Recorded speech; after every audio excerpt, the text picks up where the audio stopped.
നമസ്കാരം പ്രശംസ.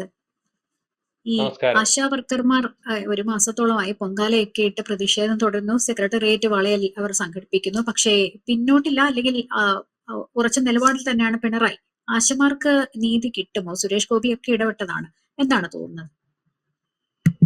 ഈ ആശമാർക്ക് നീതി കിട്ടുമോ എന്ന് ചോദിച്ചാല് നീതി അനീതിയെ പറ്റിയൊന്നും പറയാൻ എനിക്കറിയത്തില്ല. എന്ത് അനീതിയാണ് അവിടെ നടക്കുന്നത്? അനീതിയായിരിക്കും, അവർക്ക് ശമ്പളം കിട്ടുന്നില്ലെന്നാണ് പറയുന്നത്. ശമ്പളം കിട്ടുന്നില്ലെങ്കിൽ അത് അനീതി തന്നെയാണ്. ഇപ്പം ആശമാരെന്ന് പറയുന്ന ഓർഡിനറിയും അവർക്ക് പറയുന്നത് അവർ അർഹിക്കുന്ന രീതിയിൽ കിട്ടുന്നില്ല. ഒരുപക്ഷെ അവർക്ക് ഈ പറയുന്നത് പോലെ എല്ലാ മാസവും കിട്ടുന്നില്ല എന്നൊക്കെയാണ് പറയുന്നത്. അതുപോലെ ഈ വർക്ക് ജോലി ചെയ്യുന്നതിനകത്ത് കൂടുതൽ ജോലിഭാരം ഉണ്ടെന്ന് ഒക്കെയാണല്ലോ അവരുടെ സമരത്തിനകത്ത് അമ്മിണിയും ഉമ്മിണിയൊക്കെ എന്ന് പറയുന്നത്. അത് നമ്മുടെ SUCയുടെ നേതാവാണ് മുമ്പിൽ നിന്ന് പറയുന്നത്. കാര്യം കൃത്യമായിട്ട് പറയാൻ അറിയാവുന്നതുകൊണ്ട് അവരെ ഏൽപ്പിച്ചേക്കുക. അവർക്ക് 10 പേരെ കിട്ടിയിട്ട് ഒരു സമരം നയിക്കാനുള്ള സാഹചര്യം കിട്ടിയപ്പോൾ അവരെ നയിക്കുക. എന്തോരം നല്ല കാര്യത്തിന് ആര് നയിച്ചാലും നല്ലതാവട്ടെ.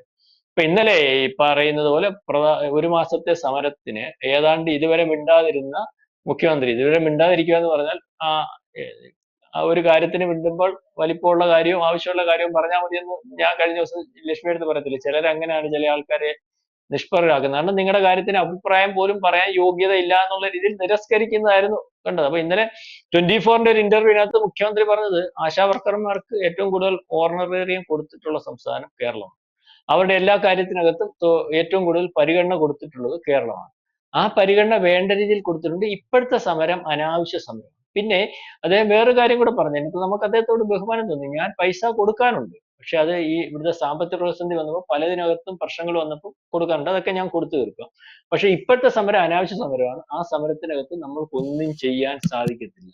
ഇപ്പൊ ലക്ഷ്മിക്ക് അറിയാമല്ലോ, പിണറായി വിജയന്റെ ഒരു ശരിയോ തെറ്റോ പുള്ളിയുടെ ഒരു രീതി അറിയാമല്ലോ. പുള്ളി ചെയ്യണമെന്ന് വെച്ചാൽ ചെയ്യും, ചെയ്യണ്ടെന്ന് വെച്ചാൽ ചെയ്യത്തില്ല. അതിന്റെ അർത്ഥം ഇപ്പം മനസ്സിലാവുന്നത്, ഈ ആശമാര് പണ്ട് കഴിഞ്ഞ നിയമസഭ ഓർമ്മയുണ്ടല്ലോ, അന്നൊരു സമരം ഓർമ്മയുണ്ടായിരുന്നു, PSCയുടെ റാങ്ക് ലിസ്റ്റ് സമരം എന്ന് പറഞ്ഞൊരു സമരം. ഈ പല സമരങ്ങളും നമ്മൾ കാര്യം പറയുമ്പം നമ്മൾ ആൾക്കാരെ ധരിപ്പിക്കുമ്പോൾ നമ്മൾക്ക് വ്യക്തത വരുത്തി ധരിപ്പിക്കുന്നുണ്ട്. PSC സമരത്തിന്റെ റാങ്ക് ലിസ്റ്റിന്റെ സമരം ഉണ്ടായിരുന്നു. ഈ റാങ്ക് ലിസ്റ്റിന്റെ സമരം എന്ന് പറഞ്ഞാൽ 3 ഇരട്ടി ആൾക്കാരെയാണ് ലക്ഷ്മിക്ക് അറിയാമായിരിക്കും. നമ്മൾ വേണ്ട ആൾക്കാരുടെ 3 ഇരട്ടി ഇടും. അപ്പൊ 10 പേരെ വേണമെന്നുണ്ടെങ്കിൽ 30 പേരെ ഇടും. കാരണം അങ്ങനെ ഇടണമെന്ന് കോടതി ഡയറക്ഷൻ ഉണ്ട്.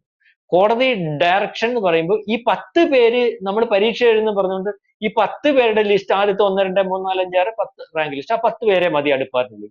പക്ഷെ ഈ 10 പേര് ഒരുപക്ഷെ ലിസ്റ്റ് ഇടുമ്പോഴത്തേന് അവർ വേറെ ജോലി കിട്ടി പോയിട്ടുണ്ടാവും. ചിലർ തമാശക്ക് പരീക്ഷ എഴുതുന്നവരുണ്ട്, അവർ ഇതിന് പോകത്തില്ല. അപ്പൊ അത് ഫില്ല് ചെയ്യാൻ പറ്റത്തില്ല. അപ്പം അത് ഫില്ല് ചെയ്യുന്നതിന് വേണ്ടി 3 ഇരട്ടി ഇടുന്നതിന് വേണ്ടി പറയും. അപ്പൊ അതിനകത്തൊന്ന് ഫില്ല് ചെയ്യും. ഈ ലിസ്റ്റ് ഇട്ടെന്നും പറഞ്ഞുകൊണ്ട് ഈ 30 പേർക്ക് ജോലി കൊടുക്കാനുള്ള സംവിധാനം ഉണ്ടാവത്തില്ലല്ലോ, അത്രയും പേരെ വേണ്ടാലും. ഈ 30 പേർക്കും ജോലി വേണമെന്ന് പറഞ്ഞുകൊണ്ടാണ് പല ഘട്ടങ്ങളിൽ പല റാങ്ക് ഹോൾഡേഴ്സും അന്ന് അവരെ ആ സെക്രട്ടേറിയറ്റ് സമരം നടത്തിയത്. അപ്പൊ അതിനകത്ത് എന്ത് ന്യായമുണ്ട്? കൊടുക്കാൻ പറ്റുമോ? അത് ഏത് രീതിയിലാണ് കൊടുക്കാൻ പറ്റും? അതുപോലെ തന്നെ ആണ് ഇപ്പം ഈ പറയുന്ന സമരത്തിനകത്തും ഉണ്ടാകുന്നതെന്നുണ്ടെങ്കിൽ ആ സമരം അശാസ്ത്രീയം. കാരണം ഈ സമരത്തിനകത്ത് ഈ സമരത്തിന് നേതൃത്വം കൊടുക്കുന്നതെന്ന് പറഞ്ഞാൽ കോൺഗ്രസിന്റെ ഭാഗമായിട്ടുള്ള സാധാരണക്കാർക്കെടുത്തില്ല, യൂണിയൻ അതിന് നേതൃത്വം കൊടുക്കുന്നു. നമ്മൾ എത്ര പറയുമ്പോഴും ഈ പറയുന്ന തൊലനം ചെയ്യുമ്പം ഇവിടുത്തെ തൊഴിലാളികളുടെ കൂടെ നിൽക്കുന്ന പാർട്ടി CPM തന്നെ. അവരെ പറ്റിക്കുന്നോ പറ്റിക്കാനില്ലായിരിക്കുന്നു, കുറച്ച് പറ്റിക്കുന്ന എനിക്ക് തോന്നുന്നു CPM-കാര്. അപ്പൊ ഈ ആശാ വർക്കർമാരുടെയും അംഗൻവാടി ജീവനക്കാരുടെയും വോട്ട് ഏറ്റവും കൂടുതൽ കിട്ടിക്കൊണ്ടിരിക്കുന്ന പാർട്ടി ഇപ്പോഴും CPM-ആണ്. നിങ്ങൾക്ക് അറിയാൻ വയ്യാത്തതുണ്ട്. കാരണം ഈ പറഞ്ഞ താഴെത്തട്ടിലുള്ള ആൾക്കാരുടെ വോട്ടാണല്ലോ ആ പാർട്ടിക്ക്. അത് ഈഴവ വോട്ടും ഈ പറയുന്ന അടിസ്ഥാന വർഗത്തിന്റെ വോട്ടും, OBC അല്ലെങ്കിൽ സാധാരണക്കാരന്റെ, അത് ഏറ്റവും കൂടുതൽ കിട്ടുന്നവർക്കാണ്. അവർ ഈ വരുന്ന 2 വിഭാഗത്തിനകത്തും ഏറ്റവും കൂടുതൽ സാധാരണക്കാരും ഈ വിഭാഗത്തിലുള്ള ആൾക്കാരുമാണ് കൂടുതൽ. ഇപ്പം നമുക്കെല്ലാം അറിയാവുന്ന കാര്യം. അപ്പൊ മാത്രമല്ല, അവരുടെ ഈ 2 ആശാ വർക്കർമാരുടെ ഈ അംഗൻവാടി ജീവനക്കാരുടെയും അല്ലെങ്കിൽ ആശാ വർക്കർമാരുടെയും ഈ പറയുന്നവരുടെയൊക്കെ യൂണിയനകത്ത് 75% ഈ വന്നിരിക്കുന്നതിന്റെ ഒരു ഇതൊരു 25%ആയിട്ട് നമുക്ക് വിചാരിച്ചാൽ 75% ആ യൂണിയൻ ഈ പറഞ്ഞ CH-ന്റെ ഇരിക്കുക. മനസ്സിലാവുന്നുണ്ടോ? അപ്പൊ അവരെ പിണക്കിക്കൊണ്ടൊരു കാര്യം ചെയ്യത്തില്ല. അവർക്ക് അതിനകത്ത് വ്യക്തതയുണ്ട്. കാരണം ഈ പറയുന്ന ഇരിക്കുന്നവരുടെ സമരത്തിനകത്ത് ഒരു വ്യത്യാസം വരുത്തി കൊടുത്താൽ തന്നെ ആ സമരം ചെയ്യാൻ പറഞ്ഞു വിട്ടവർക്ക് മാത്രമേ നാളെ കാലത്ത് ഇവരുടെ വോട്ട് ഉണ്ടാവത്തുള്ളൂ എന്ന് പിണറായി വിജയന് വളരെ കൃത്യമായിട്ട് അറിയാം. മാത്രവുമല്ല, പണ്ട് സെക്രട്ടേറിയറ്റിൽ ഉരുണ്ടിട്ട് ഏതെങ്കാണ്ടൊക്കെ സാധിക്കുമെന്ന് പറഞ്ഞ് ഉരുണ്ടിട്ട് എണീറ്റ് പോയിട്ട് പിണറായി വിജയൻ വീണ്ടും അധികാരത്തിൽ വന്നു. അതുപോലെ തന്നെ ഇവിടെ പൊങ്കാലയിട്ട് കഞ്ഞിയും വെച്ച് സുരേഷ് ഗോപിയുടെ കൊടയും പിടിച്ച് കുലുക്കി ഇരിക്കുന്നവരൊന്നും നാളെ കാലത്തെ ഈ പിണറായിക്ക് അറിയാം അദ്ദേഹത്തെ സഹായിക്കുന്നതും അല്ല, രാഷ്ട്രീയപരമായിട്ട് മുമ്പ് സഹായിച്ചിട്ടുള്ളവരും അല്ല. അതുകൊണ്ട് തന്നെ പ്രതിസന്ധി ഘട്ടത്തിൽ അല്ലെങ്കിൽ ഈ ഇലക്ഷൻ വരുന്ന സമയത്ത് അദ്ദേഹത്തിന്റെ പാർട്ടിയെ പ്രതിരോധത്തിലാക്കാനും അല്ലെങ്കിൽ ആ ഭരണ സംവിധാനത്തിനെ പ്രതിരോധത്തിലാക്കാനും വരുന്ന ആളിനെ ഭയന്ന് കീഴ്പ്പെട്ടു പോകുന്ന ഒരു പാരമ്പര്യവും അങ്ങനെ ശീലവും ഇല്ലാത്ത ഒരു മുഖ്യമന്ത്രി ആയതുകൊണ്ടാണ് അദ്ദേഹം ഇന്നലെ പച്ചയ്ക്ക് പറഞ്ഞത്. ആ പറച്ചിലിനകത്ത് വളരെ കൃത്യമായിട്ടുള്ള കാര്യമുണ്ട്. ഇതുപോലെ പല സമരങ്ങളും പുള്ളി ഈ നരേന്ദ്രമോദിക്കും ഈ രീതിയിലുള്ള ഒരു പണിയുണ്ട്, അറിയാമോ? സമരമൊക്കെ ചെയ്യുന്നവരെ കർഷക സമരം പിന്നെ അവസാനം വന്നപ്പോൾ അതിനകത്ത് വേറെ ചില പ്രൊമോഷൻ നടക്കുന്നത് കണ്ടോണ്ട് അദ്ദേഹം പിൻവലിച്ചു. കാരണം കർഷക സമരം കൊണ്ട് ഒന്നും ചെയ്യാൻ പറ്റത്തില്ലെന്ന് പുള്ളിക്കാരെ അവിടെ കുത്തിയിരിക്കും. പക്ഷെ അവിടെ കുത്തിയിരുന്നുകൊണ്ട് വേറെ ചില പ്ലാനിങ് ഇന്ത്യക്കെതിരെ നടത്തുന്നുണ്ടായിരുന്നു, കർഷകർക്ക് വേണ്ടിയല്ല. അതുകൊണ്ട് ആ കർഷക സമരത്തിന്റെ ബില്ലെന്ന് പിൻവലിച്ചു. അല്ലെങ്കിൽ അങ്ങനെ പല സമരങ്ങളും പൊളിച്ചിട്ടുണ്ട്, അറിയാം. ഗുസ്തിക്കാർ എത്ര ആൾ സമരം ചെയ്തു ഹരിയാനയിൽ കിടന്നിട്ട് ഗുസ്തി സമരം. ആ ഗുസ്തി സമരത്തിന്റെയൊക്കെ സത്യാവസ്ഥ പരിശോധിക്കുമ്പോൾ അറിയാമല്ലോ. അപ്പൊ ഈ സമരങ്ങളുടെ അകത്ത് യാഥാർത്ഥ്യത്തിൽ ഉള്ള സമരവും വ്യാജ സമരങ്ങളും ഉണ്ട്. ഈ സമരം ഒരു സ്പോൺസേർഡ് സമരമായിട്ട് നമ്മൾ പറയുന്നില്ല, ഒരുപക്ഷെ പിണറായി വിജയൻ കണ്ടിട്ടുണ്ടാവും. അതുകൊണ്ട് തന്നെയാണ് പിണറായി വിജയൻ പറഞ്ഞത് ആശമാരുടെ കാര്യം ഇപ്പം പരിഗണിക്കാൻ നിവർത്തിയില്ല. കാരണം പരിഗണിക്കുന്ന സമയത്ത് വലിയ വലിപ്പത്തിൽ പരിഗണിച്ചിട്ടുണ്ട്. അവർക്ക് കൊടുക്കാനുള്ള ഓർണറേറിയത്തിനകത്ത് എന്തെങ്കിലും കുടിശ്ശിക വന്നിട്ടുണ്ടെങ്കിൽ അത് കൊടുക്കുന്ന ഒരു അവസ്ഥയുണ്ടാവും.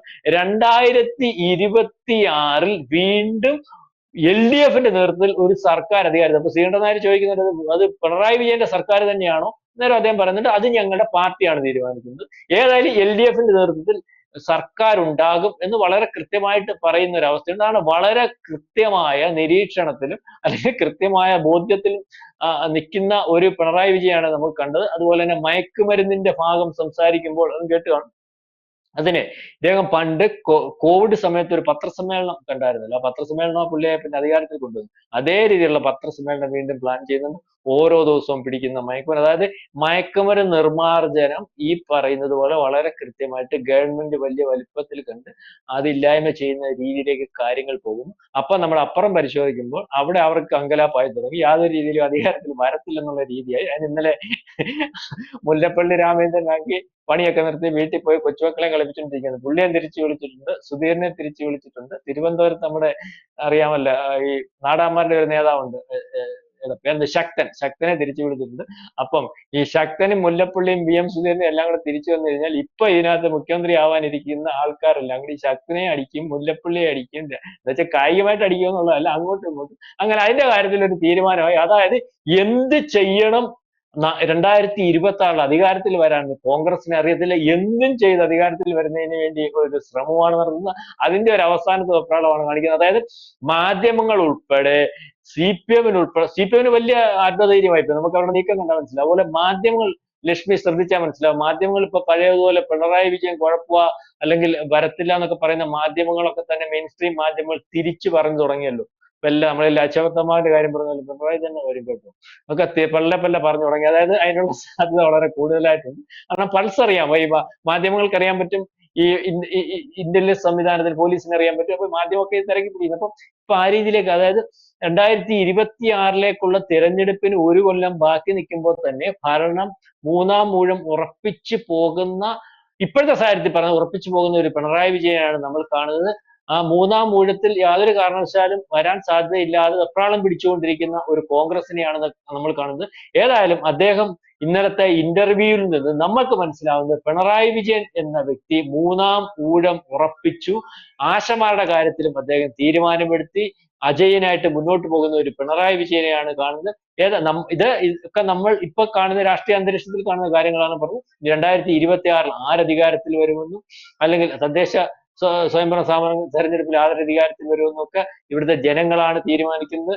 ഒരുപക്ഷെ ജനങ്ങളുടെ പൾസ് ഒരു പരിധിവരെ അറിയാൻ രാഷ്ട്രീയക്കാർക്ക് സാധിക്കും എന്നുള്ളത് കൊണ്ടായിരിക്കും അത്രയും ഉറപ്പിച്ചു പറയുന്നത്. അല്ലെങ്കിൽ ജനത്തിന് വേണ്ടിയുള്ള കാര്യങ്ങൾ വളരെ വൃത്തിയായിട്ട് ചെയ്തു കൊടുക്കുന്നതിന് വേണ്ടി ഒരു മുഖ്യമന്ത്രിക്ക് കഴിഞ്ഞു എന്നുള്ള ഒരു ബോധ്യത്തോടു കൂടിയായിരിക്കും അദ്ദേഹം എന്നെ വീണ്ടും തെരഞ്ഞെടുക്കുമെന്ന് ഉറപ്പിക്കുന്നത്. ഏതായാലും നമുക്ക് അതൊക്കെ കാണേണ്ടി തന്നെ ഇരിക്കുന്നു. ഏതായാലും മുഖ്യമന്ത്രി ഉറച്ച നിലപാടുമായിട്ട് തന്നെയാണ് ആശമാരുടെ കാര്യത്തിലും അല്ലെങ്കിൽ അദ്ദേഹത്തിന്റെ അടുത്ത പ്രാവശ്യത്തെ മൂന്നാം ഊഴത്തിന്റെ കാര്യത്തിലും ഒക്കെ കാര്യങ്ങൾ പറഞ്ഞത്. അത് തന്നെയായിരിക്കും എന്ന് നമുക്ക് വിചാരിക്കാം.